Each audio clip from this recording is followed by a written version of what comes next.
We'll guide you through how to buy, download, and set a song as a ringtone on an iPhone. If you find this useful, then consider subscribing and liking the video. Here we are on my iPhone. So I'm finding that the ringtones that came with it aren't quite what I'm looking for. And what I want to do is I want to go and use a song, which none come on the iPhone. So we'll guide you through how you can buy, download, and then set a song. Make sure it's this full guide so you know what to do step by step. This can be really cool as it can be a cool way to know that you have a phone call coming through. So to get started with this, you need to go and find the settings app on your iPhone. By default, that should be on the first page on your iPhone. So you can tap on it to open it up.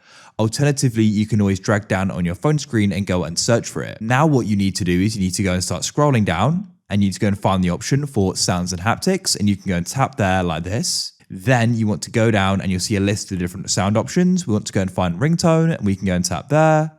Then what you need to do is you need to go and come into the top where it says store. You can go and see the current ringtones here, but we want to go to the store, so you can press tone store. Now this will open up and you may go and get taken here, just press tones at the top. Now you can go and start browsing through the different ringtones. Look at the charts as well. Maybe you see one you recognize or you're just interested in hearing what one of the ringtones will sound like. What you need to do is go and tap on the cover and then it will go and start playing. As you can see, you can go and press stop again to stop it. So when you found the one you want, you need to go and press on the price amount, press set as default ringtone. We can still go and change this later, don't worry. Then we'll go and get the payment pop up and I can go and press purchase like so. Let me just enter in my password. We can then press confirm like so, and now the purchase should go through. You go and see it had the progress and now it's changed back to the price.